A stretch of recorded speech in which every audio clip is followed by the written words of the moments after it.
ঘটনায় মুখ্যমন্ত্রী ও তার দলের সমালোচনায় মুখর বিরোধী দলনেতা শুভেন্দু অধিকারী। তিনি বললেন, 15 বছরে এই প্রথম মুখ্যমন্ত্রীকে গাড়ি ঘুরিয়ে পালাতে হলো। দিস ইজ ফার্স্ট টাইম 15 বছরে মুখ্যমন্ত্রীকে গাড়ি ঘুরিয়ে পালাতে হয়েছে। গাড়ি ঘুরিয়ে পালাতে হয়েছে রাজ্যের মহারানীকে, যিনি এই রাজ্যের সংবিধান, যিনি এই রাজ্যের সব দণ্ডমুণ্ডের কর্তা, জুডিশিয়ারিও তিনি চালান, সব কিছুর মালিক তিনি। তাকে গাড়ি ঘুরিয়ে পালাতে হয়েছে কালকে কার্যত। তা এত সাহসী মহিলা বাংলার অগ্নিকন্যা, গাড়ি ঘুরিয়ে মারছুট। চাচা আপন প্রাণ বাঁচা, দে ছুট, মার ছুট, গাড়ি ঘুরিয়ে নিয়ে। উনি চলে এলেন না কেন? তো মাইক ধরে নিতেন, জয় বাংলা, তোমরা বসে পড়ো। সুজিত বসু এবং অরূপ বিশ্বাসকে বরখাস্ত করবার দাবি জানান বিরোধী দলনেতা। অবিলম্বে সুজিত বোস এবং অরূপ বিশ্বাসকে বরখাস্ত এবং গ্রেপ্তারের কথা বলা হয়েছে, এবং সমস্ত অর্থ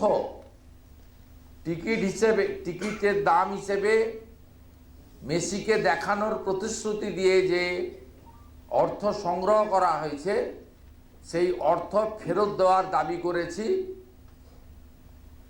দ্রুততার সঙ্গে। শুভেন্দু অধিকারী বলেন, মুখ্যমন্ত্রী তৈরি তদন্ত কমিটিকে খারিজ করে কোনো বিচারপতির অধীনে তদন্ত করবার দাবি জানিয়ে রাজ্যপাল ডক্টর সিভি আনন্দ বোসকে ইমেল করেছেন তিনি। কাল থেকে যে নিন্দার ঝড় বইছে, এই নিন্দার ঝড়কে প্রতিবাদে পরিণত করার আমরা আবেদন করি, এবং সাথে সাথে সুনির্দিষ্ট দাবি গতকাল থেকেই যে আওয়াজ আমরা তুলেছি,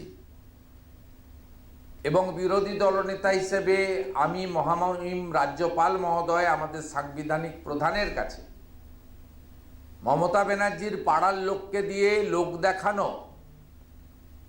তদন্ত কমিটি নয়, সিটিং জাজকে রেখে কলকাতা পুলিশ তথা বিধাননগর পুলিশ তথা পশ্চিমবঙ্গ পুলিশকে সরিয়ে রেখে নিরপেক্ষ তদন্ত করা দরকার, এটা আমরা কাল থেকে বলেছি।